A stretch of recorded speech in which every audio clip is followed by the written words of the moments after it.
आई वडिलांना पेरेंटिंग खूप चॅलेंजिंग वाटतं, कारण की मुलं खूप ॲडव्हान्स आहेत आणि मग त्यांना कसं डील करायचं, कसं हँडल करायचं. तर तुम्ही ह्याच्यात काय सांगाल? दिनचर्या नियमित करायला मुलाला जेवढं लवकर शिकवाल तेवढं चांगलं. ऍक्च्युअली तुम्हाला जाणवत असेल, आता तुमची राया जी आहे ती छोटी आहे, तिची जी दिनचर्या सेट आहे, तुम्हाला माहिती ती कधी झोपते, कधी उठते, तिला कधी दूध पाजायचंय, कधी तिला आराम, सुशी, सगळं बऱ्यापैकी ठरलेलं असतं.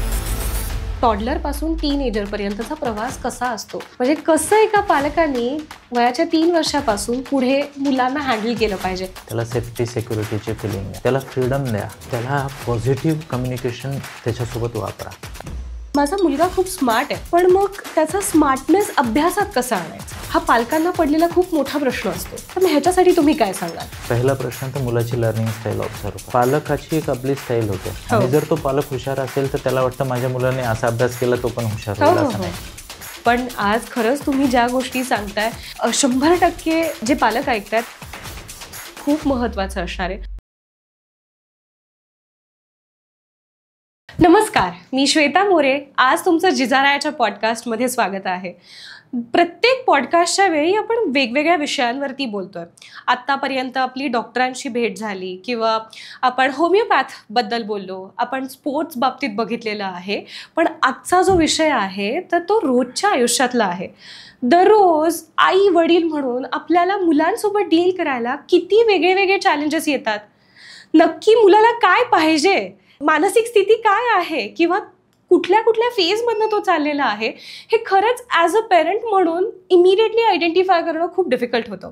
हा सगळा प्रवास जो आहे टॉडलरपासून टीनएजरपर्यंत, हा प्रवास तुम्ही कसा सोपा करू शकता, आणि ह्याच्यात फक्त मानसिकताच नाही आहे तर मुलांचं शिक्षणात होणाऱ्या डेव्हलपमेंट तुम्ही कशा घडवून आणू शकता, ह्या सगळ्या गप्पा आज आपण मारणार आहोत डॉक्टर राजेश्वर चन्ने ह्यांच्यासोबत. नमस्कार सर. नमस्कार मॅम. जय श्रीकृष्ण. जय श्रीकृष्ण.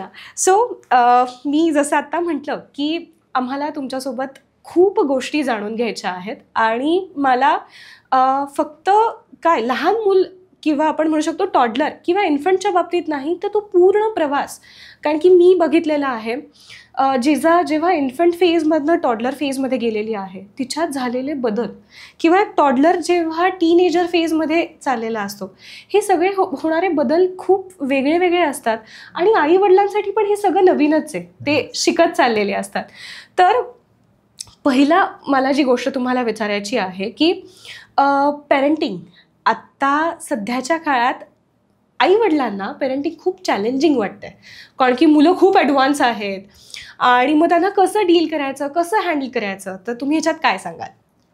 आता पेरेंटिंग चॅलेंजिंग आहे का? तर निश्चितच चॅलेंजिंग आहे. आणि काळ बदलला आहे, समाज बदलला आहे. आता असे आपण पॉडकास्ट करतोय किंवा कुठल्याही जॉबमध्ये कुठेही इंटर्नशिप नावाचा प्रकार असतो. बरोबर. जेव्हापासनं आपण जॉईंट फॅमिलीमधनं न्यूक्लिअर फॅमिलीमध्ये शिफ्ट झालो, इंटर्नशिप बंद पडल्या. नाही तर काय होतं, घरात बाळ आहे म्हणजे मोठी फॅमिली, मग ते बाळाचं संगोपन, त्याच्या वेगवेगळ्या स्टेजेस. बरोबर. इनफॅक्ट जॉईंट फॅमिलीमध्ये प्रत्येक एज ग्रुपचं कोणी ना कोणी असायचंच. त्यामुळे तुम्हाला लाईफ ट्रेनिंग आयुष्यभर मिळायची.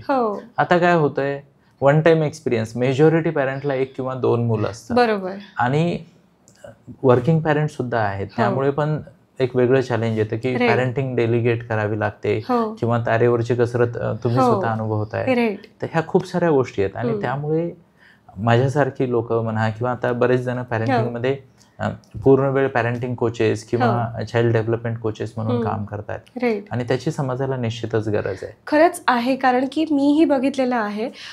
मी जसं तुम्हाला म्हटलं की प्रत्येक आईवडिलांच्या तोंडातनं हल्ली हेच असतं की माझं मूल ह्याला सांभाळणं खूप अवघड आहे. आणि मग ते अवघड आहे तर मग त्याला कसं टॅकल करायचं, कसं डील करायचं, ह्याच्यासाठी खरंच त्यांना कोणतरी पाहिजे असतं की मला सांगा की मी नक्की काय करू, ह्याचे टँट्रम्स कसे सांभाळू. तर तुम्ही मला सांगा की ही जी टँट्रमची फेज आहे ही येतेच मुलांच्या आयुष्यात, तर ते कसं त्यांना हँडल करायचं, ते ज्या प्रकारे ते टँट्रम थ्रो करतात, सो ते कसं टॅकल करायचं? टँट्रम आणि मुलं आहे ना, आता बरेचदा काय होतं की आपण एवढं जास्त त्या मुलांवर फोकस करतो की आपल्याला लक्षात येत नाही. मला एक सांगा, टँट्रम कोणाचा नाहीये? ऑफकोर्स सगळ्यांचाच आहे. आता माझी आई सिनियर सिटीजन आहे, पण रोज सकाळी उठल्यावर मी हळूच माझ्या पत्नीला विचारतो, आईचं काय चाललंय, मूड कसा आहे, तिची झोप व्यवस्थित झाली का नाही, किंवा काही दुखतंय का नाही. वेगवेगळ्या गोष्टी आहेत. आता मुलांच्या बाबतीत जेव्हा आपण फोकस करतो तर टँट्रम म्हणजे काय, आपण ते आधी समजून घेतलं पाहिजे. लाईफच्या ज्या स्टेज आहेत, ज्याला आपण डेव्हलपमेंटल स्टेजेस म्हणतो, प्रत्येक स्टेजमध्ये व्यक्त होण्याची एक पद्धत असते. बरोबर. आता मुद्दा हा आहे की मी ते पद्धत स्वीकारायला तयार नाही म्हणून मला तो टँट्रम वाटतो. आता छोट्या मुलांनी मॅच्युअर्ड माणसासारखं शांत बसणं अपेक्षित करणं म्हणजे हा अपेक्षेचाच जरा गोंधळ होतोय का नाहीये. तर छोटी मुलं आहेत, एनर्जी इकडे तिकडे पळतील. मी तुम्हाला सांगतो, ऍक्च्युअली आयुष्याची पहिली 7.5 वर्ष त्या मुलाच्या डेव्हलपमेंटचा सगळ्यात मोठा टप्पा आहे. इथे या जगातली प्रत्येक गोष्ट, त्याची आई सुद्धा त्याचे बाबा सुद्धा नवीन आहेत त्याच्यासाठी, त्याला जगाची ओळख करायची. त्यामुळे ते एक्सप्लोरेटिव्ह असतं. प्लस परमेश्वराने बॉडी एनर्जी वयवर्ष 12 पर्यंत खरंच खूप जास्त दिलेली आहे. त्यामुळे ते धावपळ करत असतं. आणि आणखी काही गोष्टी होत आहेत. उदाहरणादाखल साखर म्हणजे ऊर्जा. आजकाल साखर खूप उपलब्ध झाली.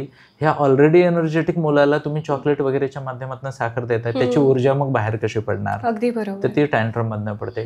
टीनेज मध्ये वेगळी गोष्ट आहे. आपण प्युबर्टीची गोष्ट बोलतो ना, प्युबर्टी फक्त शरीराची नाही आहे, प्युबर्टी मनाची पण आहे, प्युबर्टी आयडेंटिटीची पण आहे. मग तिथे फ्रस्ट्रेशन किंवा आईवडिलांशी पंगे घेणे, मला सगळं कळतंय, मी मोठा झालो वगैरे, तर हे टँट्रम येणार आहेत. आपल्याला फक्त हे समजून घेतलं पाहिजे की त्या स्टेजमध्ये त्या मुलाची नीड काय आहे. अगदी बरोबर. आणि ती नीड समजली की मग पुढे त्याला डील करणं सोपं जातं. नाही, पण म्हणजे तुम्ही जे सांगितलेलं आहे इट इज ट्रू. म्हणजे मीही आई म्हणून हा ॲस्पेक्ट कधी बघितलाच नाही की टँट्रम मी पण करते. आपल्याला फक्त आपल्या लहान मुलांचे टँट्रम दिसतात, पण पेरेंट्सला काही सिच्युएशनला खूप एम्बॅरेस व्हायला होतं की माझं मूल एखाद्याला मारतंय किंवा फेकाफेक करतंय किंवा आरडाओरड करतंय. सो ह्या सिच्युएशन्स कशा आईवडिलांनी हँडल केल्या पाहिजेत? कारण की काय होतं, चिडून ओरडलं जातं किंवा फटका दिला जातो, पण हे करणं बरोबर आहे का? काय केलं पाहिजे? हल्ली म्हणतात की मारायचं नाही. पूर्वी आई वडील एक तरी फटका घालायचेच, तो धाक होता. पण आता त्याचं स्वरूप काहीतरी वेगळं बदलत चाललेलं आहे. शाळांमध्ये सुद्धा हल्ली काय म्हटलं जातं की शिक्षकांनी मुलांना हात लावायचा नाही किंवा ओरडायचंही नाही, समजून सांगायचं. तर ह्याच्यात तुमचं काय म्हणणं आहे? हे बघा, आपल्या शास्त्रांमध्ये, आपल्या संस्कृतीमध्ये खूप सारे विद्वान होऊन गेलेत. पॅरेंटिंग काही आजचा विषय नाही. चाणक्य नीतीमध्ये अध्याय 2 मध्ये पण एक श्लोक आहे, लालयेत पंचवर्षांनी दशवर्षांनी ताडयेत प्राप्ते षोडशे वर्षे पुत्र मित्रवत आचरेत. पहिली 5 वर्ष आयुष्याची लाड करा, प्रेम करा, त्याला द्या. कारण काय, तिथं त्याची लाईफ स्क्रिप्ट बनते. बरोबर. त्याला सेफ्टी, सिक्युरिटी फार महत्वाची आहे. जगात तोच माणूस प्रगती करू शकतो जो सबकॉन्शियस लेवलला सेफ फील करतोय, सेक्युअर फील करतोय. इनसिक्युअर माणसं काहीतरी, ज्याला म्हणतो ना, गेम्स करत बसतात. तर छोट्या मुलाला सेफ्टी, सिक्युरिटी, त्याला कुठलीही इनसिक्युरिटीची फिलिंग येऊ नये, त्याला आईची वार्मथ मिळाली पाहिजे, फॅमिलीची वार्मथ मिळाली पाहिजे, त्यानुसार पुढे गेलं पाहिजे. पुढची 10 वर्ष, 5 झालं, 5 ते 15 मध्ये, 6 ते 15 मध्ये ताडे येतं. आणि म्हणूनच जुन्या काळी 7-7.5 वर्षाचं मूल झालं की त्याला गुरुगृही पाठवायचे. मग ते शेणाने ते सावरणे वगैरे, त्या गोष्टी करणे, गायी हाकणे, त्या गुरुमातेला मदत करणे, सकाळी उठणे, ध्यान करणे, सगळ्या गोष्टी यायच्या. एकदा 15चा झाला की, म्हणजे 16वं वर्ष सुरू झालं की त्याला ॲज अ अडल्ट ट्रीट करायचं. आता तुम्ही प्रश्न विचारलात की एम्बॅरेसिंग सिच्युएशन येते पॅरेंट्ससाठी. माझं पालकांना हीच विनंती आहे की आता आपण ह्या शोबाजीमधनं थोडंसं बाहेर येऊयात. आपण एका मुलाला त्याच्या आयुष्यासाठी तयार करतोय. बरोबर. आणि ह्या वर्ल्ड स्टेजवर लोक मला बघतायत यापेक्षा माझं मूल मला बघतंय, ही गोष्ट जास्त सिरियसली बघणे आवश्यक आहे, असं मला प्रामाणिकपणे वाटतंय. मुलांनी मुलासारखं वागणं गुन्हा आहे का हो? अजिबातच नाही. मग त्यात मी कुठून आलो ना? कारण ते मूल परमेश्वराची एवढं मोठं गिफ्ट मला मिळालेलं आहे, त्याच्या वयानुसार मी त्याला हँडल करेल. आता समजा इमोशनल टँट्रम्स आहेत किंवा बाकीच्या काही गोष्टी, आपण शिकूयात ना त्याला. मी तुम्हाला एक सांगतो, सिम्पल गोष्ट आहे. म्हणजे इट्स ऑलवेज बेटर, म्हणजे ज्याला म्हणतो ना की एखाद्या भिंतीवर, एखाद्या वॉलवर जर तुम्ही नियम लिहिले ना, ओके, तर त्याचा इम्पॅक्ट जास्त येतो कम्पेअर्ड टू एखाद्या हॉलमध्ये तुम्ही जोरात ओरडलाय. आणि सध्या पॅरेंट काय करतात, ते हॉलमध्ये येऊन जोरजोरात रिप्रिमांड करतात, त्याने काही होत नाही. लक्षात घेऊया आपण इथं की मुलांना काय होतं. म्हणजे तुम्ही म्हणालात ना, याला एक मी नेहमी उदाहरण देतो पालकांना. हेच मूल शाळेत कसं बसतो, बसमध्ये बसल्यावर 1-2 मुलं बदमाश असतात, पण मेजॉरिटी मुलं आपल्या सीटवर बसतात. कसं तर या छोट्या वयामध्ये फॉलोईंग ऑथॉरिटी नावाचा एक कन्सेप्ट असतो, फॉलोईंग रूल्स नावाचा एक कन्सेप्ट असतो, आणि तो त्यांच्या ब्रेनमध्ये फिट आहे. खरंच आहे हे. मी पण अगदी म्हणजे मी तुम्हाला सांगते की माझं घर हे शाळेच्या बाजूला आहे आणि जिजा 3.5 वर्षाची नर्सरीला आहे आणि राया 1.5 वर्षाची आहे. शाळेला मोठ्यांची शाळा आता सुरू झाली आहे, ह्यांची अजून नाही झाली आहे. तर सकाळी जनगणमन आमच्या घरात ऐकू येतं. जसं राष्ट्रगीत लागतं, दोघी जणी उभ्या राहतात, अजिबात हालत नाही, कारण की मोठीकडनं छोटी शिकली. आणि मग जय हिंद दोघी एकत्र म्हणतात आणि मग त्यांच्या खेळायला लागतात. सो हे तुम्ही जे सांगताय ते खरंच मला खूप रिलेट होत आहे की तुम्ही ज्या अँगलनी त्याच्याकडे बघताय, ह्या अँगलनी मी आतापर्यंत कधी बघितलेलं नव्हतं. सो तुम्ही मला एक वेगळा अँगल दाखवला की म्हणजे आपण असं बघू शकतो. सो त्याच्यामुळे म्हणजे मी तुम्हाला मध्ये इंटरप्ट केलं, पण म्हटलं की मला हे तुमच्यासोबत शेअर करायचं आहे की असं तुम्ही जे सांगताय हे खरंच होतंय. त्यामुळेच मी म्हणेन की कसं आहे, ह्या वयात मुलांना ऑथॉरिटीला फॉलो करायचं आहे. आणि ऑथॉरिटी डिसिप्लिनमध्ये तर मूल डिसिप्लिनमध्ये. बरोबर. आता मुलासाठी कसं आहे, आई ऑथॉरिटी आहे, वडील ऑथॉरिटी आहेत, आजी आजोबा ऑथॉरिटी आहेत, बरोबर आहे. आणि मुलांचं नॅचरल टेंडन्सी काय, त्यांना ह्या क्षणात एन्जॉय करायचं. अगदीच बरोबर. बरोबर आहे. बालपण देगा देवा म्हणतो ना आपण, ते तसंच आहे. मग ते काय बघतायत, केओटिक माणूस कोण आहे, मी त्याच्या जवळ जाणार. कोण इनडिसिप्लिन्ड आहे, कोण नियम फॉलो करत नाही, म्हणजे तू पण नको करू, मी पण नाही करत. आणि इथे पालकांची जबाबदारी खूप वाढते. पालकांनी ही गोष्ट समजून घेणे खूप महत्वाचं आहे की जे मूल शाळेत करतं, काय रूल्स आहेत. आणि मी तुम्हाला सांगतो, रूल्स मूल छोटं असो, टॉडलर असो, प्री टीन असो का टीनेज असो, नियम बदलतील, वेगवेगळ्या प्रकारचे बाउंड्री सेटिंग बदलतील, पण घरात नियम असले पाहिजे. बरोबर. सिंपल भाषेत जर बोलायचं असेल ना, तर मी असं म्हणेन, दिनचर्या नियमित करायला मुलाला जेवढं लवकर शिकवाल तेवढं चांगलं. ऍक्च्युअली तुम्हाला जाणवत असेल, आता तुमची राया जी आहे ती छोटी आहे, तिची जी दिनचर्या सेट आहे, तुम्हाला माहिती ती कधी झोपते, कधी उठते, तिला कधी दूध पाजायचंय, कधी तिला आराम, सुशी, सगळं बऱ्यापैकी ठरलेलं असतं. नंतर काय होतं, दिनचर्या किओटिक झाली, विशेष प्लॅनिंग नसेल की गोंधळ व्हायला लागतो. मी तुम्हाला इथे सर माझ्या म्हणजे मुलांच्या अपब्रिंगिंग बाबतीतची एक गोष्ट शेअर करू इच्छिते. मला बरेच पालक विचारतात की कसं रुटीन ठेवायचं, काय करायचं.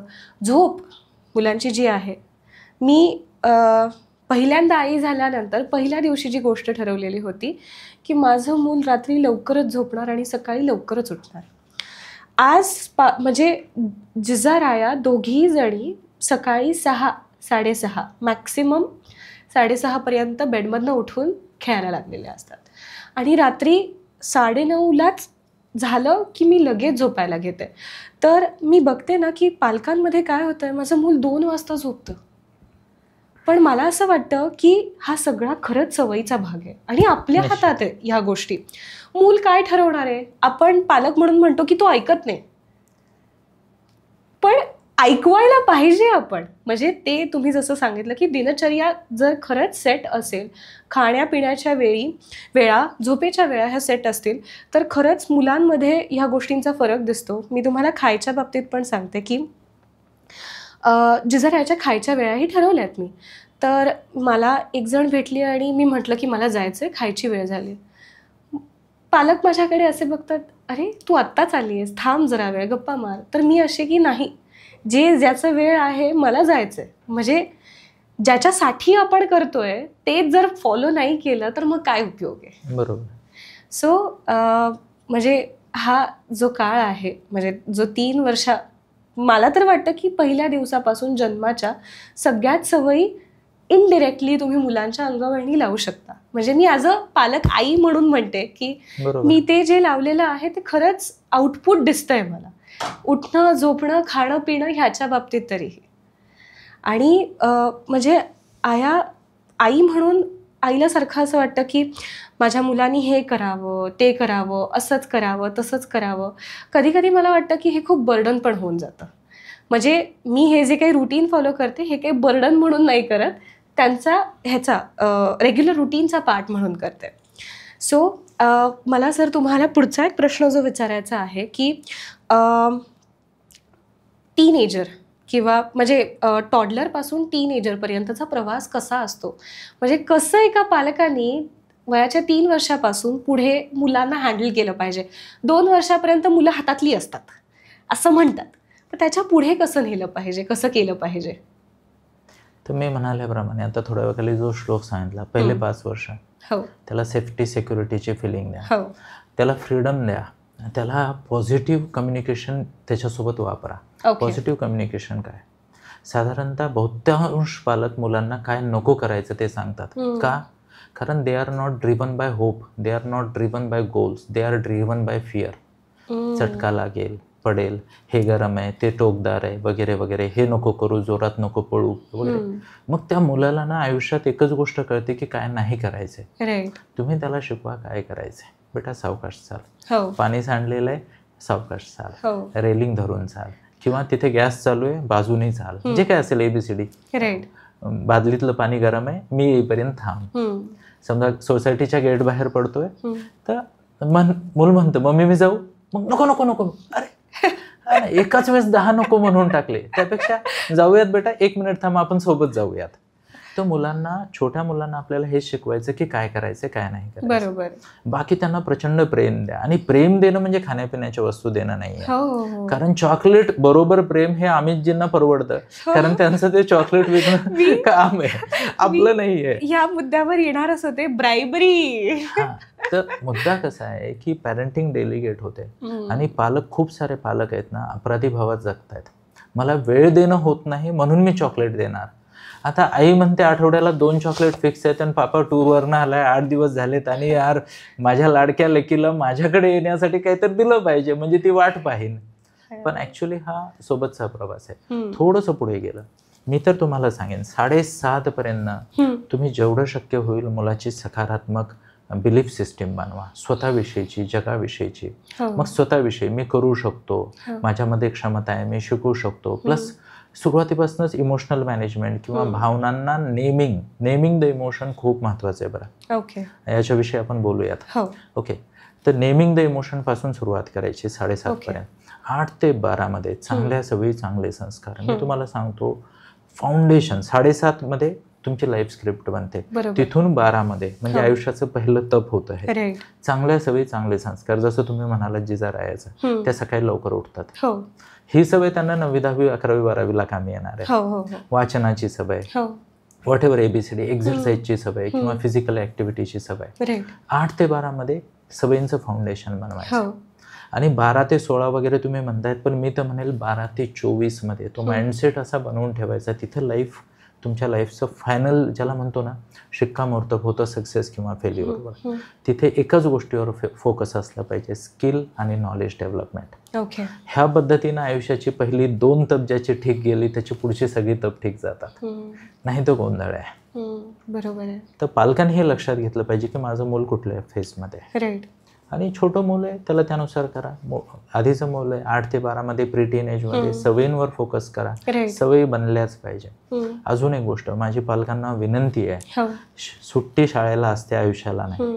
तुम्ही जे म्हणालात ना, माझ्या मुली सुट्टीमध्ये पण, आता आमचं 5M क्लब चालतो त्यामुळे आमचं 5 म्हणजे 5 असतं, मग काही असू द्या. सुट्टी मी कायम म्हणतो, सुट्टी शाळेला आहे, आयुष्याला नाही. आपण आपली दिनचर्या चालवूया, तेवढा एक्स्ट्रा वेळ तुम्ही तुमच्या हॉबी करा, वॉकला जा. आता मी सिंहगड रोडला राहतो, तळजाई आहे, सिंहगड आहे. पण चांगल्या सवयी खूप मेहनतीनं बनवतात पालक. स्कूल डेज मध्ये, एक्झाम डेज मध्ये, एक्झामच्या नेक्स्ट डे मुलं 9 वाजता उठायला लागतं, 11 वाजता उठायला लागतं, गोंधळ होतो. सवयींवर आणि दिनचर्येवर फोकस खूप पाहिजे असं मला वाटतं. आता मला पुढचा जो प्रश्न तुम्हाला विचारायचा आहे की हल्ली मुलांमध्ये, म्हणजे 2 मुलांमध्ये खूप गॅप असतो. पहिले पालकांचा विचार असतो की एकच मूल असावं, त्याच्यानंतर काही वर्षांनी पालक विचार करतात की नाही एकाला दुसरं असावं.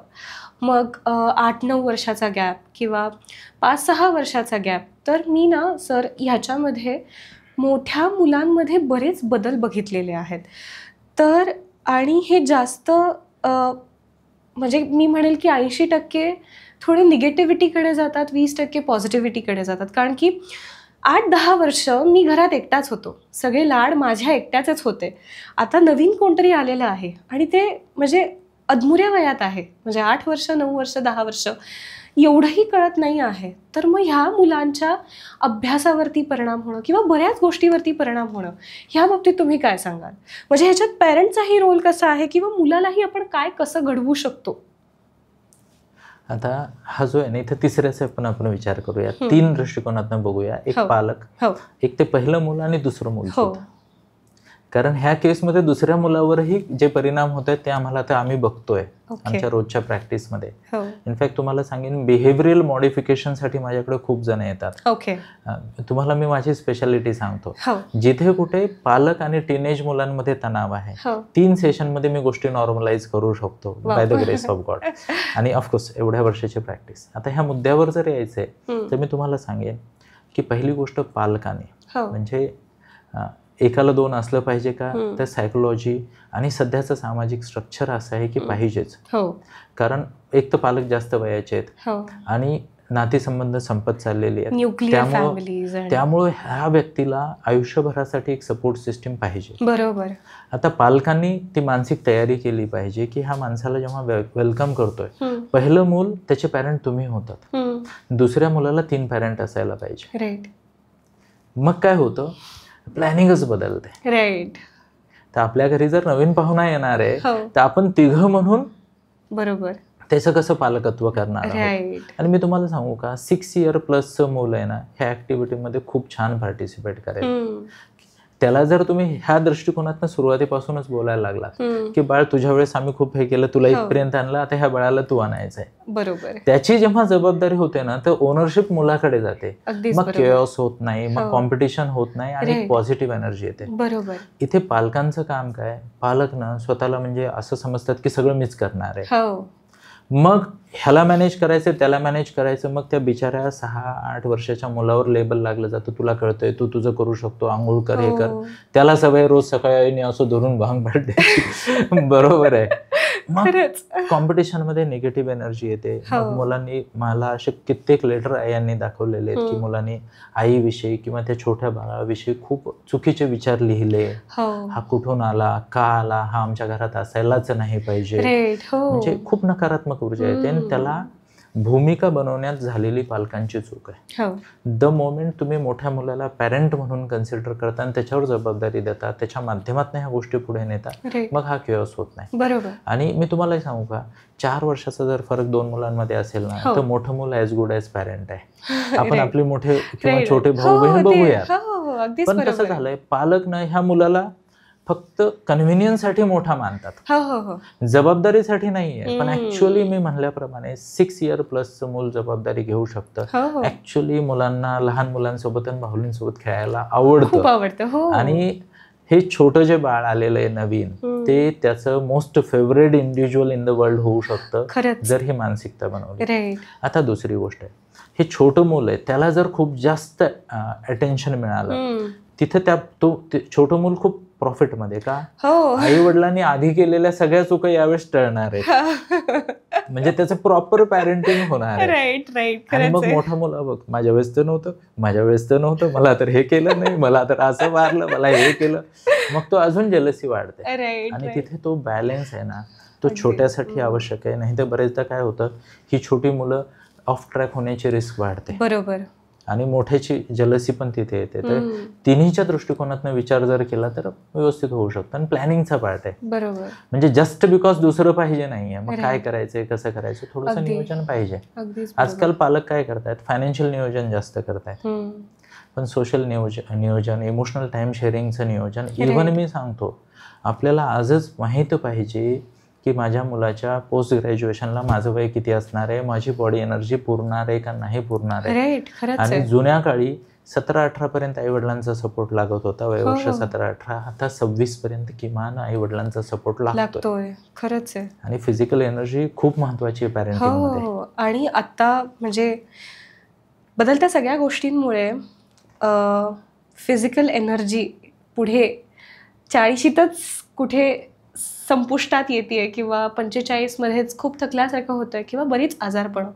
खरंच हे आईवडिलांनी आत्तापासूनच बघणं किंवा मीही बघणं ॲज अ पॅरेंट म्हणून खरंच आवश्यक आहे.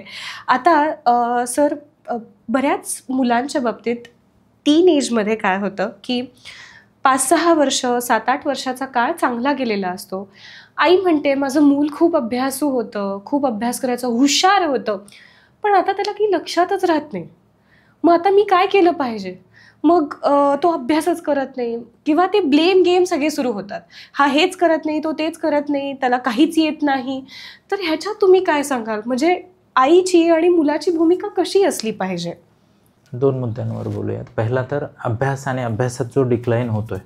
जनरली मी तुम्हाला सांगतो 4थी-5वी पर्यंत मूल A+ मध्ये असतं मेजॉरिटीचं. का? नव्या पिढीची मुलं आपल्यापेक्षा जास्त IQ घेऊन आलेली आहेत, आपल्यापेक्षा स्मार्ट आहेत, प्लस त्यांना सुविधा आहेत, टेक्नॉलॉजी आहे आणि फोकस पण मिळतोय, अटेन्शन मिळतंय, आई पण उत्साहाने शिकवते. एकदा मूल मिड स्कूलमध्ये आलं, 7वीच्या आसपास 10वीच्या दिशेने वाटचाल करायला लागतं. आता इथं खूप साऱ्या गोष्टी होतात. बरेचदा आईची अपेक्षा असते की आता त्यांनी त्याचं शिकावं, मग जे हँड होल्डिंग आहे ते कमी होतं. पण ह्या वयातही मूल एवढं प्रगल्भ नाहीये की ते स्वतःच्या जबाबदाऱ्या स्वतः घेईल. मग कळत नकळत डेली डिसिप्लिन मिस होतो, डिक्लाइन येतो. पार्ट 1. पार्ट 2, कधी कधी काय होतं की आजकाल ह्या व्हिडिओ ट्रेनिंगच्या जमान्यामध्ये ऐकलेली गोष्ट मला समजलेली आहे आणि ऍक्च्युली एक्झाम मध्ये लिहिण्याच्या दृष्टिकोनातनं समजलेली आहे, ह्यातला फरक मुलांना कळत नाही. सो आई म्हणते की मी विचारलं त्याला सगळं येत असतं, परीक्षेत लिहिता येत नाही. कारण आई 500 शब्दाचा निबंध पूर्ण नाही विचारत, आई फक्त कीवर्ड विचारते.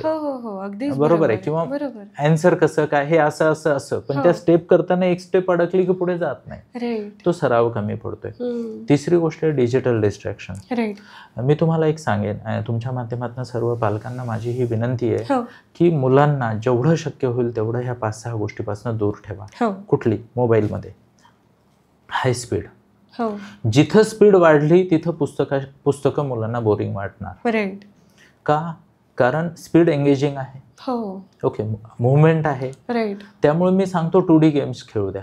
चेस खेळला, सुडोकू खेळलं, स्पॉट द डिफरन्स खेळलं, ब्रेन ट्रेनिंग खेळलं, असे खूप सारे गेम्स आहेत. पण समजा आता तुमचं मारामारीचा गेम आहे किंवा सबवे सर्फर होता, टेम्पल रन होतं, जिथं स्पीड जास्त आहे तिथं मुलांना स्थिर डोळे ठेवणं जड जातं. दुसरी गोष्ट आहे फ्लॅशी कलर्स आणि कलरचा एक्सचेंज. कलर्स पकडून ठेवतात, त्याहीपेक्षा जास्त बॅकग्राऊंड म्युझिक पकडून ठेवतात. बरोबर आहे. तर ज्या ॲपमध्ये हे सगळं जास्त आहे त्यापासून मुलांना खरंच दूर ठेवलं पाहिजे. पुढची गोष्ट आहे पीपल इंटरॅक्शन. माझ्याकडं खूप सारे फसवले गेलेले टीनेज मुलं मुली येत आहेत.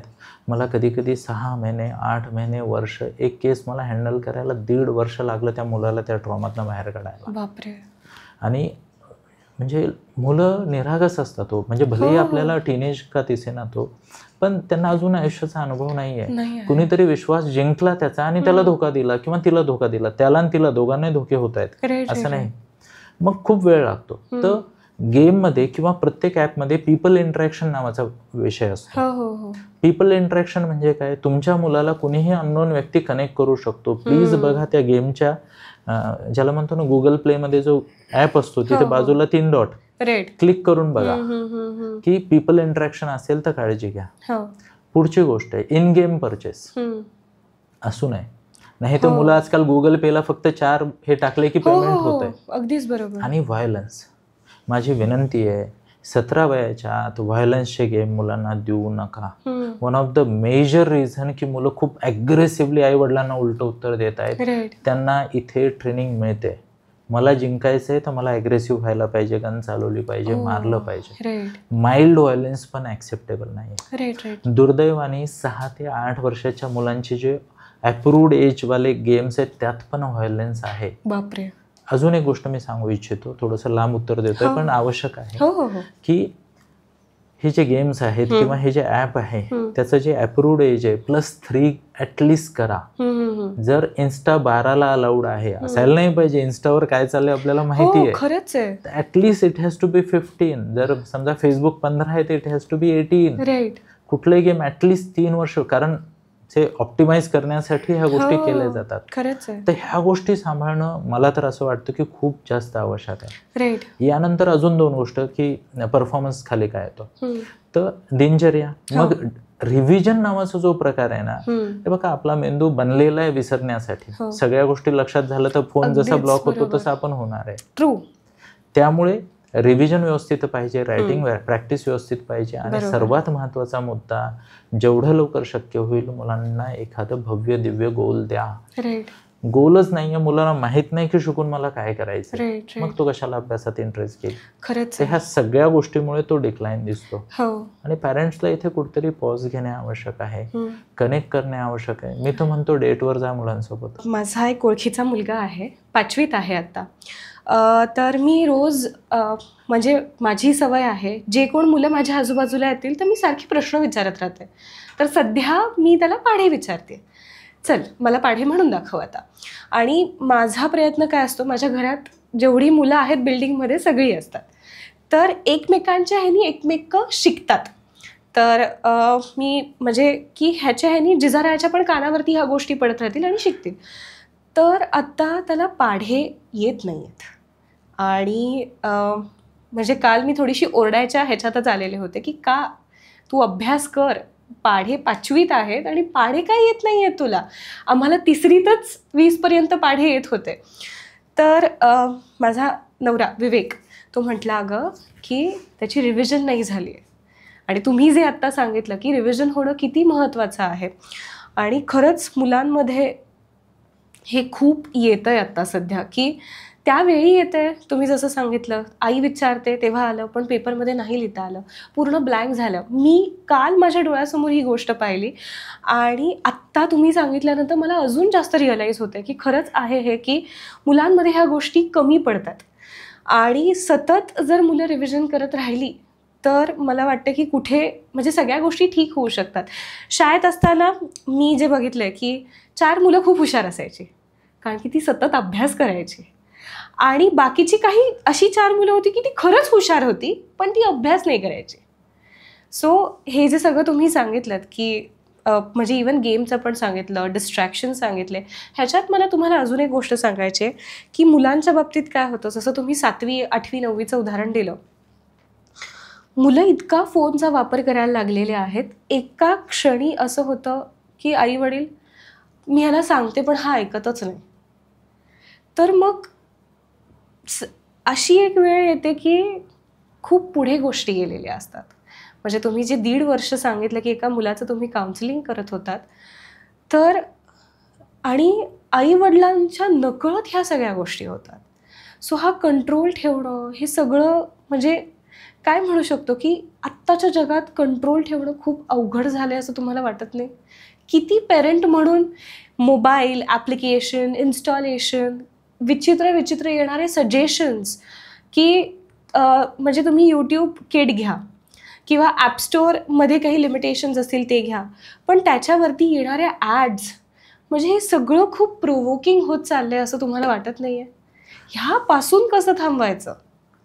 निश्चितच. म्हणजे आता तुम्हाला एक सांगू का, आपण पालक झालो, हो हा आपला निर्णय, हो आपल्याला जबाबदारी घ्यावी लागेल. राईट. आणि दिवसेंदिवस हे वाईटच होत जाणार, हो, कारण हे एवढे अरबो करोडो रुपये खर्च करून जर कुणी ॲप बनवले तर ते काही चॅरिटीसाठी नाही बनवले. अगदीच बरोबर. प्रत्येक ॲपचा आपला USP आहे. एक्झाम्पल आता स्नॅपचॅट आहे, तुम्ही पुढच्याला मेसेज टाका, त्याने वाचला की डिलीट होतो. हो, मग मुलांची डेअरिंग वाढते, ते काहीही टाकू शकतात. हो, मध्ये खूप मोठं पर्सेंटेज होतं की जिथं मुलींनी नको असे फोटो स्वतःचे शेअर केले स्नॅपचॅटवर. फार मोठा विषय होता तो मध्ये 3-4 वर्षाआधी. हो, तर ह्या गोष्टी होत आहेत. आता काय काय कंट्रोल करू, कसं कंट्रोल करू असं म्हणलं तर नाही होणार. आपल्याला ती जबाबदारी घ्यावीच लागेल. आपल्याकडे डिजिटल पॅरेंटिंग आहे.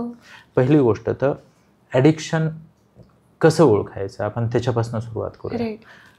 एक विड्रॉल सिम्पटम आहे ना. विड्रॉल म्हणजे काय, तुम्ही त्या मुलाकडनं फोन घेतलाय किंवा स्क्रीन बंद करताय, टीव्ही बंद करताय किंवा बंद करते असं म्हणताय आणि त्याला राग येतो, त्याचे टँट्रम सुरू होत आहेत. हे विड्रॉल सिम्पटम्स आहेत. म्हणजे लक्षात घ्यायचं की माझं मूल ॲडिक्ट होण्याच्या दिशेने चालू आहे किंवा झालंय म्हणून आहे. पण कारण आता कसं आहे, तो थोडासा नाराज होतो पण शांत बसतोय, तर नेक्स्ट स्टेपला जाऊ द्यायचं नाही, ही काळजी घ्यायची. दुसरी गोष्ट आहे टॉलरन्स. टॉलरन्स म्हणजे काय, समजा मी छोटा भीमचा एक एपिसोड पाहिला आणि मला खूप आनंद झाला, आय एम हॅपी की आज मी एक एपिसोड पाहिला.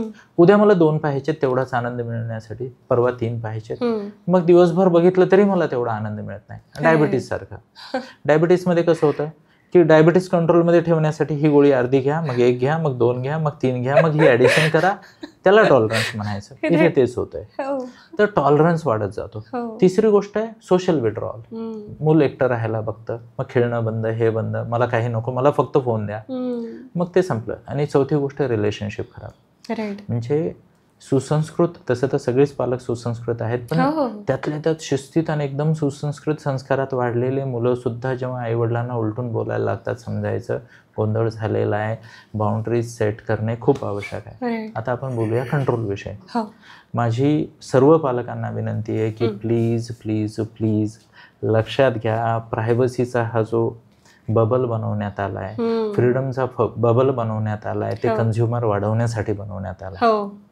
कारण ज्यांचा मेंदू विकसित झालेला नाही आहे, ज्यांना डिसिजन मेकिंग आणि मॅच्युरिटी कळत नाहीये, त्यांना तुम्ही ऑथॉरिटी देताय, नाही चालणार. बरोबर. स्क्रीन टाइम लिमिट असलाच पाहिजे. म्हणजे टीनेजरला 20 मिनिट दिवसात 3 वेळा ठीक आहे ह्याच्यासाठी. दुसरी गोष्ट आहे, तुमचं गुगल प्ले किंवा ॲप डाउनलोडचं जे आहे ते ईमेल कंट्रोल्ड असलंच पाहिजे पालकांच्या. ॲप तुमच्या परमिशनशिवाय डाउनलोड होऊ नये. कुठला ॲप किती मिनिट चालला पाहिजे हे तुमच्या ह्याच्यामधनं आणि सुरुवातीपासूनच कंट्रोल करा. एक्झाम्पल, छोटं मुलं आहे, एक 7-8 वर्षाचं, आणि तुम्ही त्याला 20 मिनिटासाठी ॲप दिलाय, 20 मिनिट झाल्यावर तो ॲप 24 तासासाठी बंद झालाच पाहिजे, ऑटोमॅटिक लॉक लागला पाहिजे. एक्झाम्पल की आपला समजा टीव्हीचा रिचार्ज आहे, संपला की कसा बंद होतो, आपण स्वीकारतो ना, आपण थोडी त्याला कंपनीला फोन करून जातो. ती आधीपासून सवय लागली तर मुलं लिमिटमध्ये राहतात. सोशल मीडिया, आज ChatGPT आहे, गुगल आहे, हे आवश्यक आहे, युट्यूब आवश्यक आहे, पण टाइम लिमिट नाही सेट केली ना, मग ह्या गोष्टीचे गोंधळ होणार, मग गोष्टी हाताबाहेर जाणार.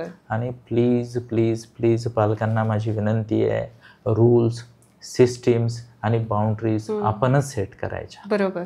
नाही तर काय होतं, सुरुवातीला आपण कूल दिसतो, नंतर मग फुल होऊन आमच्या क्लिनिकमध्ये येतात, मग अवघड होऊन जातं. खरंच आहे, खरंच. आणि तुम्ही जे सांगितलं की हल्ली जे आलेलं आहे की कूल मॉम डॅड आणि कूल पेरेंटिंग आणि हे सगळं, आणि काय म्हणतो की खूप फ्रीडम देणं, खरंच मला असं वाटतं की लिमिटेशन्स पाहिजे आहेत ह्याला.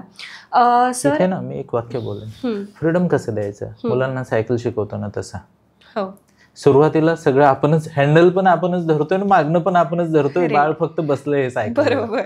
मग जेव्हा आपल्याला कळतं त्याला पेडल मारायला लागतं किंवा हँडल स्थिर धरता येतं, मग आपण हँडल थोडंसं सोडतो, मग पूर्ण सोडतो.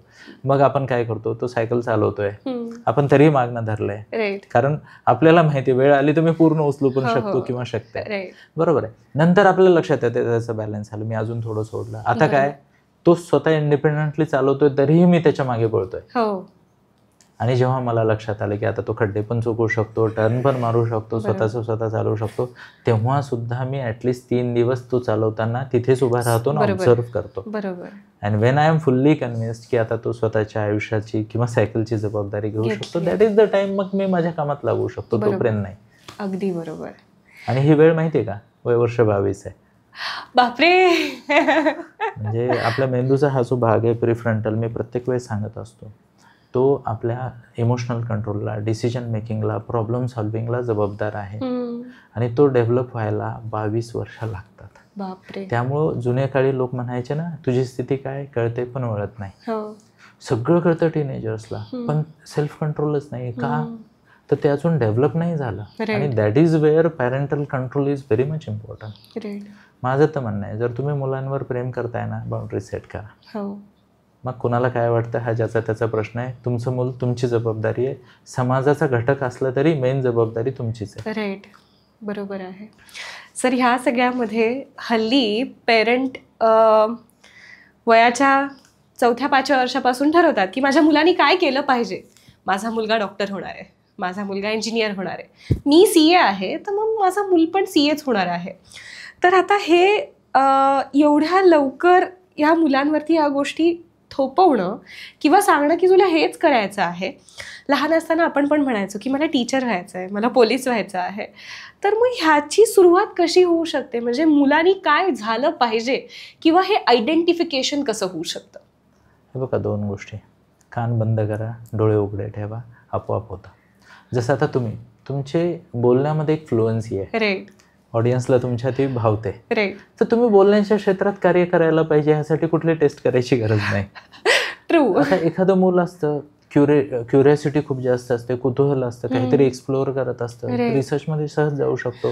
कुणाचं ऑब्झर्वेशन स्किल चांगलं आहे, कुणी मॅथमॅटिक्स आणि ह्याच्यात लॉजिकल स्किलमध्ये, बघा मॅथ्सचे मार्क म्हणत नाही, रिअल लाईफचे प्रॉब्लेम जर तो सॉल्व्ह करतोय, चांगले सजेशन देतोय, वेळेपेक्षा जास्त मॅच्युरिटी दाखवतोय, त्याला आपण लॉजिकल गोष्टीमध्ये टाकू शकतो. इनफॅक्ट मी तुम्हाला सांगतो की सायकोलॉजीच्या सिलेबसमध्ये एक फार महत्त्वाची थेरी आहे, तिचं नाव आहे मल्टिपल इंटेलिजन्स थेरी. 1983 मध्ये ही थेरी आली. आपल्याकडे अजूनही ती येतेच आहे. ओके, म्हणजे आता बघा ना, 50 वर्ष होत आली ऑलमोस्ट, बरोबर आहे, 40 वर्ष झाली समजा. ही थेरी काय सांगते की प्रत्येक माणसामध्ये 8 प्रकारचे इंटेलिजन्स असतात. कुणाला स्वतःची समज खूप छान असते आणि तो चांगला लीडर होऊ शकतो. कुणी सोशल कनेक्टमध्ये चांगले, जसे गुजराती राजस्थान लोक, ते बिझनेसमध्ये एक्सेल होतात. कुणी क्रिएटिव्ह आहे, तो क्रिएटिव्ह क्षेत्रात होतो. कुणी लॉजिकल आहे, मग CA, डॉक्टर, इंजिनियर वगैरे हे लॉजिकवाले. बरोबर. त्याच्यानंतर बॉडी एनर्जी जास्त आहे, स्पोर्ट्स, ऍक्टिंग वगैरे ह्या क्षेत्रात ते छान करू शकतात. फाईन कुणाचा चांगला आहे, ते आर्टिस्ट छान होऊ शकतात. म्युझिकल इंटेलिजन्स तोही ओळखला जाऊ शकतो मुलाचा, त्याच्यामध्ये प्रचंड स्कोप आहे. भाषा आणि ऑब्झर्वेशन स्किल असे इंटेलिजन्सेस आहेत. तर पालकांनी जर नीट ऑब्झर्व केलं की माझ्या मुलाचा इंटेलिजन्स कुठला आहे, आधी इंटेलिजन्स शोधला आणि मग त्यांनी काय करावं, त्यासाठी पूरक ऍक्टिव्हिटी वगैरे सपोर्ट केलं तर खूप छान होणार आहे. पण पालक काय करतात, आधीच ठरवतात हे 3 करिअर चांगले, मग मुलाच्या क्वालिटी बाजूला पडल्या आणि तिकडे. आणि मी पालकांना नेहमी सांगतो, तुम्ही जर कन्फ्युज्ड आहात, आमच्यासारखी माणसं आहेत, मी तुम्हाला सांगतो 2007 पासून भारतामध्ये टॅलेंट मॅपिंग नावाची टेस्ट उपलब्ध आहे. आम्ही अक्षरशः 3 वर्षापासून मुलांची टॅलेंट मॅपिंग करतो आणि त्यांना लाईफ पाथ प्लॅनिंग करून देतो. मग इथे काय आलं, त्याची शिकण्याची उत्कृष्ट पद्धत कोणती आहे, त्याची पर्सनॅलिटी काय आहे, त्याच्या पर्सनॅलिटीनुसार पर्सनलाइज पॅरेंटिंग, ज्याला पर्सनॅलिटी बेस्ड पॅरेंटिंग शिकवतो. टीनेजमध्ये असेल सेल्फ मॅनेजमेंट सिस्टीम, प्लस ज्याला म्हणतो त्यांनी कुठल्या विषयावर फोकस करावा, कुठले स्किल, स्टडी स्किल डेव्हलप करावे, कुठले सोशल स्किल त्याच्या टॅलेंटला सूट होतील भविष्याच्या दृष्टिकोनात, एंट्रन्स कुठली जास्त सूट होईल, वेगवेगळ्या प्रकारचे एंट्रन्स आहेत. ह्या सगळ्या प्रकारचा गायडन्स आमची एंटायर टीम आहे आणि गेली 10-11 वर्ष झालं आम्ही हे सगळं काम करतोय. तेही सोपं आहे. तर जर पॅरेंट ऑब्झर्व करून कन्फ्युज असतील, मी हे म्हणत नाही की डायरेक्ट आमच्याकडे, पालकांनी डोळे उघडले ना, आईला सगळं कळत असतं, मा सब जानती आहे, बरोबर आहे. पण मा जर कन्फ्युज आहे तर त्यांनी आमच्याकडे यावं आणि टेस्ट करून घ्यावी. आणि असे आमची एक खासियत आहे, आम्ही खूप लॉंग टर्म सपोर्ट देतो. म्हणजे आणि डेटा पण खूप मोठा आहे की लवकर टॅलेंट ओळखलं ना, त्याला नर्चर करणं पण सोपं जातं. नर्चर केल्यामुळे तुमचं टाइम, एफर्ट, मनी सेव्ह होतं, पुढे जाणं सोपं जातं. आणि तुम्ही जसं म्हटलं, वयाच्या 3ऱ्याच वर्षापासून हे होऊ शकतं. शक्य म्हणजे तर काय आपल्या समोर, तुम्ही जसं तुमच्या मगाशी काही वाक्यांमध्ये बोललात की गोल जर तुम्ही सुरुवातीपासून ठेवलं, वयाचे 3 वर्ष अख्खं आयुष्य जायचंय. सो तेव्हाच जर आई वडिलांनी एक गोल ठेवलं की हो माझा मुलगा हे करू शकतो, त्याच्यातली ती अबिलिटी आहे, ती मी आयडेंटिफाय केलेली आहे, तर खरंच मला असं वाटतं की चांगलं जग घडायला खूप मदत होऊ शकते ह्या सगळ्या गोष्टी. निश्चितच. आत्ताची सध्याची मुलं एक शब्द खूप फ्रिक्वेंटली वापरतात, म्हणजे 10 मिनिटं झाले, एक खेळ खेळा, आई मला बोर झालं, किंवा एखाद्या लग्नाला गेले, मला बोर होतंय. म्हणजे मी पण बऱ्याच जणांना हा प्रश्न विचारला, तू मला समजव, तू सांग मला नक्की काय तुला कळतंय बोर होणे. तर ह्याच्यावरती तुम्ही काय सांगाल? मला तर असं वाटतं की बोर होण्याची क्षमता ही एक फार महत्त्वाची क्षमता आहे, जी आपण डेव्हलप केली पाहिजे. माणसाला बोर होता आलं पाहिजे. आता सामान्य पालकांना असं वाटेल मी काय म्हणतोय, बोर होता आलं पाहिजे किंवा मला बोर व्हायचंय. बरोबर आहे. मी तुम्हाला सांगतो, बोर होणं म्हणजे काय की माझ्या ब्रेनला स्टिम्युलेशन मिळत नाहीये असं ते म्हणतायत. ओके. आणि सध्या मुलांचे मेजॉरिटी प्रॉब्लेम हे हायपर स्टिम्युलेशनमुळे आहेत. थोड्या वेळाखाली मी म्हणालो की हाय स्पीड गेम किंवा जास्त कलर किंवा जास्त म्युझिक असेल तर काय होतं, स्टिम्युलेट होतं. मग नॉर्मल गोष्ट बोरिंग वाटायला लागते. बरोबर. जसं आपण आपल्या गाड्या बदलल्या है ना, आधी आपण सायकलवर फिरायचो, मग हे करायचो. थोडं हायर मिळालं की छोट्याला आपण टॉलरेट करू शकत नाही. नव्या पिढीसाठी पालकांनी ही गोष्ट केली पाहिजे की त्यांना डू नथिंग वाला टाइम दिलाच पाहिजे, की काही नाही करायचं, तुम्ही बसा. आणि मी तर इनफॅक्ट आम्ही रोज घेतो, फ्रीली घेतो, फ्री ऑफ कॉस्ट आहे. रात्री 9 ते 9-12 आम्ही मेडिटेशन घेतो. अरे वा. मी मुलांना म्हणतो, जर तुम्ही 18 मिनिट काही न करता शांतपणे डोळे बंद करून बसू शकता तर तुम्ही जग जिंकू शकता. अरे वा. पेशन्स फार महत्वाची गोष्ट आहे. करन्सी जे म्हणतो ना वेगवेगळे आहेत, आता डिजिटल हे चाललंय ते चाललंय, पण पेशन्स आणि focus is the biggest currency. त्यातनं तुम्ही जग घडवू शकता. त्यामुळे बोर होणं खूप आवश्यक आहे. आणि सुरुवात करा. म्हणजे मी तुम्हाला 3 गोष्टी सजेस्ट करेन. एक आहे श्रीयंत्र, आपल्या घरात पण असतं. कुणाला हवं असेल तर मी तुम्हाला एक PDF पाठवतो, तुम्ही शेअर करू शकता तुमच्या ऑडियन्स सोबत. नक्की. प्रिंट घ्यायचा, स्वतःपासून एक हाताच्या अंतरावर भिंतीवर चिटकवायचा. त्याच्यामधलं जो सेंट्रल डॉट आहे त्याच्यावर फोकस करायचं 4 मिनिट. कॉन्सन्ट्रेशन प्रचंड वाढतं, बोर होत नाही. आणि काही नसेल तरीही माणूस ना शून्यात एखादा डॉट बघून फोकस करत बसू शकतो. आपल्या शास्त्रात लिहिलंय दीपज्योती ध्यान, दिव्याच्या वातीवर लक्ष केंद्रित करा. तिसरी गोष्ट आहे मेडिटेशन. मेडिटेशनचा नियम सांगतो, ज्याने 18 मिनिट केलं तो जग जिंकू शकतो. बोर होणं, काही न करणं फार मोठी कला आहे. कारण मी तुम्हाला सांगतो, थोडा ब्रेक पडला की आपल्या सबकॉन्शियसमध्ये ज्या काही आयडियाज आहेत, ऑब्झर्वेशन आहेत, मेंदू त्या प्रोसेस करतो. जेव्हा तुमच्या हातात काहीच काम नाहीये तेव्हा तुम्ही विचार करता ना की काय पेंडिंग आहे माझं, आता काय हे करायचंय. मेंदूला खूप सारे आयडियाज आता आहेत पण त्या प्रोसेस करायला वेळ नाही, कारण स्क्रीन आहे, हे ते, आणि सारखं चीप जॉय किंवा चीप प्लेजर मिळतोय. तर मी मुलांना कायम सांगतोय, पॅसिव्ह प्लेजरपेक्षा ऍक्टिव्ह प्लेजर म्हणजे ऍक्टिव्हिटी, मी काहीतरी केलंय आणि त्यातनं आनंद मिळवायला शिका. ह्यासाठी बोर व्हा. बोर मुलगा आहे ना क्रिएटिव्ह मुलगा बनतो. पण थोडा वेळ दिला पाहिजे. थोडा वेगळा पर्स्पेक्टिव्ह, पण दॅट इज व्हॉट आम्ही अनुभवतोय रोज. म्हणजे मला असं प्रश्न पडायचे मुलांकडनं ऐका, कारण की माझ्या तोंडात कधी आलेलं नव्हतं. म्हणजे मी म्हणजे तुम्हाला सांगते की मी माझ्या नवऱ्याला सांगते, मला एक अख्खा दिवस जरी एका रूममध्ये काही न देता ठेवलंस ना, मी अशीच बसू शकते. म्हणजे अशी मी आहे. पण मला माहिती नव्हतं की ह्याला अशाही ॲस्पेक्ट्स असतात. मी थोडंसं ॲड करेन. माझे जर कोणी माझं प्रोफाईल बघितलं सोहम गुरुकुलचं, तर खूप सारे क्रिएटिव्ह प्रोग्राम्स आहेत. छोट्या मुलांसाठी, मोठ्या मुलांसाठी मिड लाईफ सक्सेस कोचिंग आम्ही चालवतो. आणि ह्यातले मेजॉरिटी प्रोग्राम्स हे माझ्या मौन नंतर लॉन्च केलेत आम्ही. सुरुवातीला मी 5 दिवसाचं मौन करायचो. मी माझ्या आयुष्यात हायेस्ट मौन 33 डेज केलंय. बापरे. आणि दरवर्षी 1 महिना मी मोबाईल बाजूला ठेवून, म्हणजे माझा रेग्युलर बिझनेस मोबाईल बाजूला ठेवून माता नर्मदा किनारी जात असतो आणि स्वतःला वेळ देतो. डू नथिंग, नो रिस्पॉन्सिबिलिटीज, काही नाही. सुरुवातीला थोडा वेळ लागतो ऍडजस्ट व्हायला. मग आपल्याला आपल्या लाईफचा पर्पज त्याच्याविषयी विचार करायला मिळतो. काही ना काही क्रिएटिव्ह सुचतं. मुलांना बोर होऊ द्या, आपणही बोर होऊयात. काहीच नाही करायचं, शांत बसायचं, नक्कीच काहीतरी आयडिया बाहेर येते. अरे वा. नाही पण आज खरंच तुम्ही ज्या गोष्टी सांगताय 100% जे पालक ऐकताय त्यांच्यासाठी हे सगळंच खूप महत्त्वाचं असणार आहे.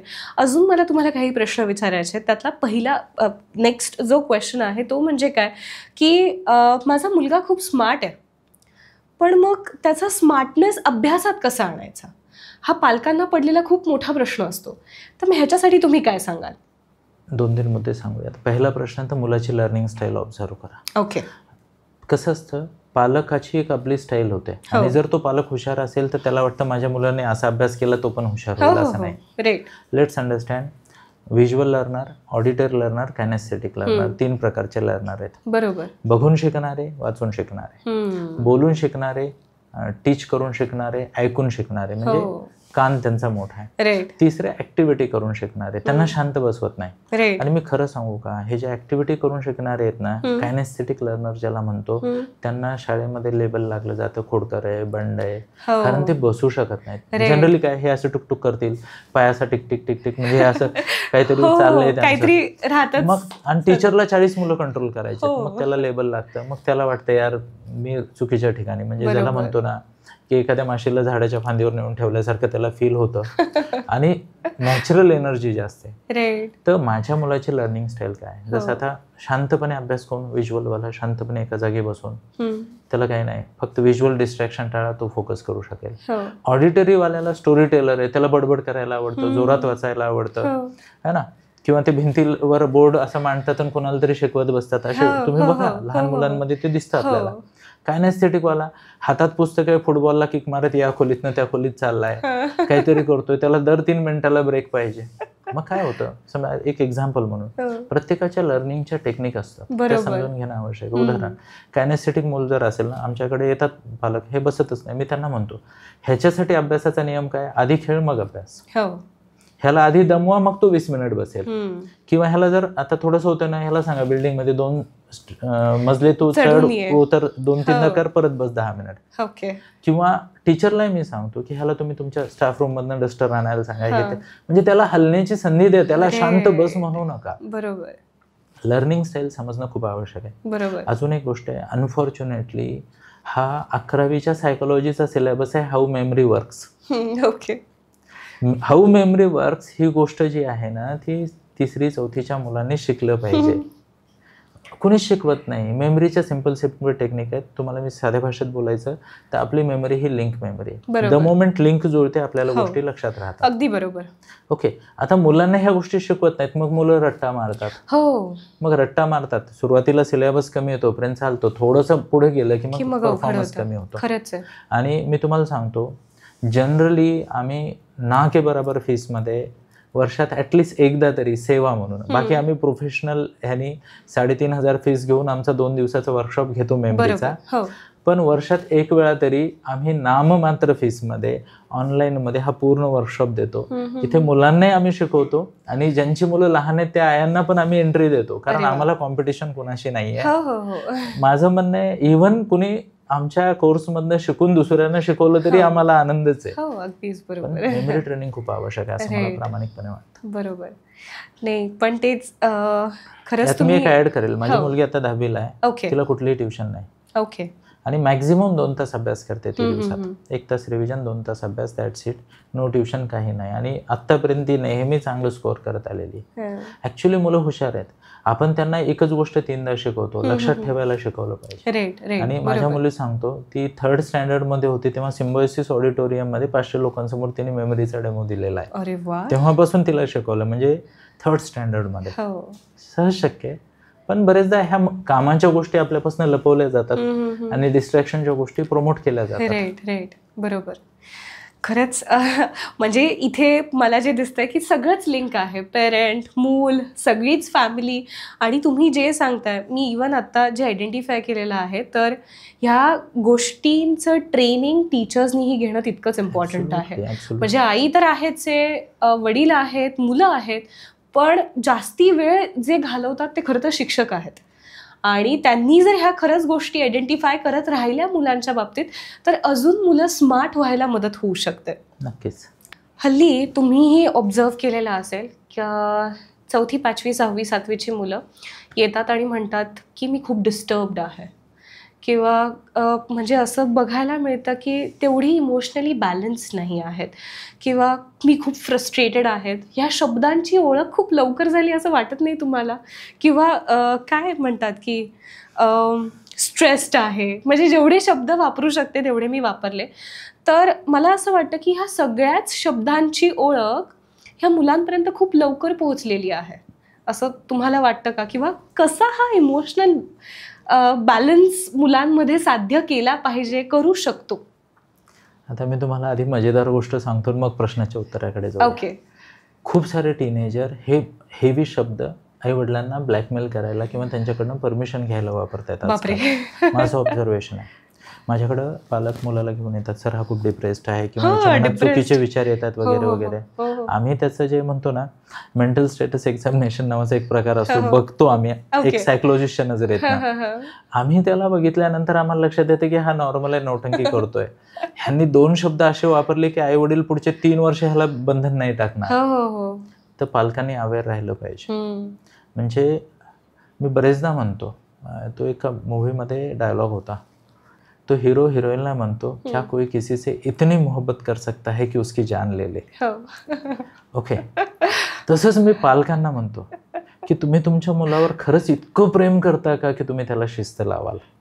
आता इमोशन मॅनेजमेंट आहे ना, हा असा विषय आहे जो की शिकवला नाही जाऊ शकत. तो बघून ऑब्झर्व करून. एक्झाम्पल की माझी आई दिवसभर काम करून थकलेली आहे किंवा पप्पा थकून आलेले आहेत आणि आता त्यांना काहीतरी मनाविरुद्ध घडलंय. नाव how he or she is reacting.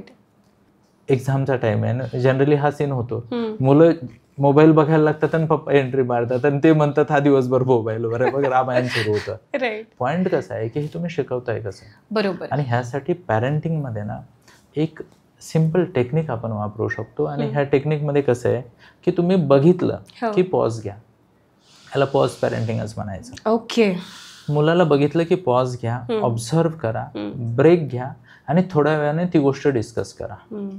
मग ह्यातनं काय होतं की मुलांना एक लक्षात येतं, आईच्या मनाविरुद्ध वागलोय, वडिलांच्या मनाविरुद्ध वागलोय, ब्लंडर केलंय. म्हणजे माझ्या केसमध्ये मी 2 मुलींचा बाप आहे. आता तर माझ्या मुली थोड्या मोठ्या झाल्या. मोठी कन्या आता सायकोलॉजी फायनल इयरला यावेळेस. सेम, म्हणजे तिलाही हे क्षेत्र खूप आवडतं. तर पॉइंट कसा आहे की त्यांनी बघितलंय की ब्लंडर जरी झालं तर आम्ही डिस्कशनला बसतो. आम्ही ना आमचा आवाज वाढणार नाही. काही जरी झालं नाही, समजा तिने मला सांगितलं पप्पा हे असं असं झालं, मी तिला म्हणेल बेटा एक काम कर, थोडा पॉज घे, आपण उद्या संध्याकाळी डिस्कस करू किंवा एखादा टाइम ठरवू आणि रिलॅक्स राहा. लेट्स, म्हणजे आपल्याला सोल्युशन काढायचं. बरोबर. द मोमेंट पालक ह्या मोडमध्ये असतात, ओके, मुलांची इमोशन मॅनेजमेंट ट्रेनिंग खूप सुंदर होते. ओके. पॉज पॅरेंटिंग पालकांना, म्हणजे इमॅजिन करा ना, पालक फ्रस्ट्रेटेड आहे, काय करतोय, पालकाला राग आला काय करतोय, पालकाला हे झालं काय करतोय.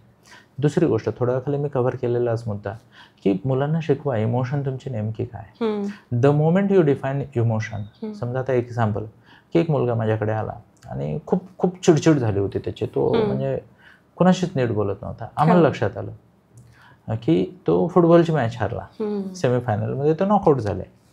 ओके, आणि त्याच्या चुकीमुळे हारला. आता काय झालं, त्याला खूप राग आलाय. मग मी त्याला म्हटलं बेटा तुला खरंच राग आलाय का, है ना. तो म्हणला हो मला खूप राग आलाय. मी म्हणलं कोणाचा राग आलाय. मग त्याने सांगितलं मला माझाच राग आलाय. मग मी त्याला म्हटलं थोडंसं आपण बघूयात. मग मी त्याला ना भावनांविषयी थोडेसे काही शब्द सांगितले. अँड देन ही रिअलाइज की he is not angry, he is frustrated with himself. आता अँगर आहे तो व्यक्त करण्याची वेगळी पद्धत आहे. फ्रस्ट्रेशन कसं व्यक्त करणार.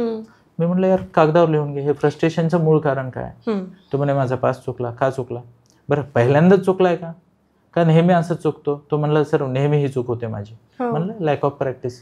तर हा एक्सपिरियन्स तुला सांगतो की तू ह्या लेफ्ट पायाच्या पासची प्रॅक्टिस जास्त कर. ओके, हे जर तू पहिल्यांदाच चुकला असेल, नेहमी बरोबर करतो आणि पहिल्यांदाच चुकतो, तो ओके आहे, बॅड लक आहे ना.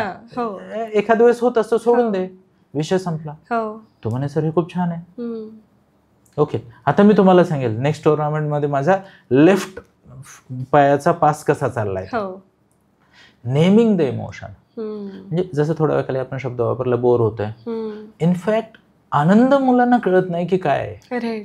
मी पालकांना खूप वेळा सांगतो की मुलांना आनंद काय असतो शिकवा. बरोबर. स्क्रोल केलं म्हणजे मला ते आवडते, हे आवडते, ते आवडते, तसं नाही. जसं तुम्ही म्हटलात naming the emotion is the most important thing. कारण मी तुम्हाला सांगतो सायकोलॉजीच्या चार्टमध्ये 96 वेगवेगळ्या भावना आहेत. बापरे.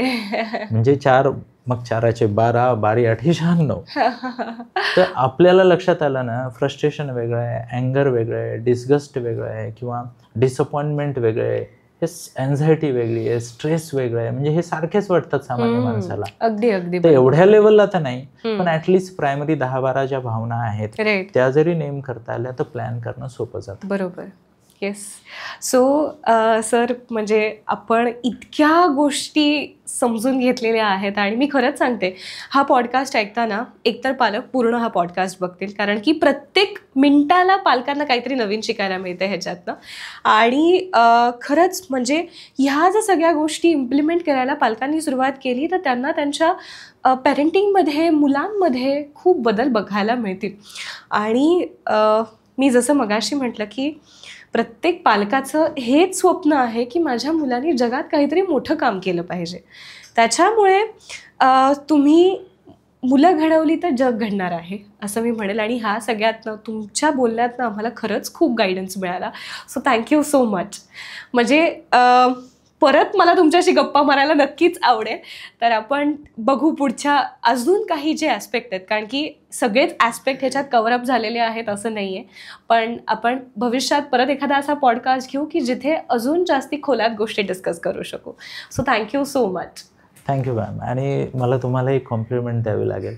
जेव्हा आम्ही लहान होतो ना, तर लोक म्हणायचे की समाजात शिवाजी जन्मायला यायला पाहिजे, पण जिजाऊ होण्याची जबाबदारी कुणी घेत नाही. आणि जेव्हा मी तुमच्या मुखातनं जिजा जिजा शब्द ऐकतो, तर मला हा विश्वास आहे की तुमच्या माध्यमातनं, तुमच्या कन्यांच्या माध्यमातनं समाजाला खूप चांगली लोक मिळणार आहेत. समाजाभिमुख ज्याला म्हणतो ना, पर्सनॅलिटीचं निर्माण होणार आहे. इव्हन तुमच्या पॉडकास्टचं पण कार्य मी पण फॉलो करतोय तुम्हाला. खूप छान आहे आणि मला बोलवल्याबद्दल धन्यवाद. थँक्यू. जय श्रीकृष्ण. जय श्रीकृष्ण. Thank you so much.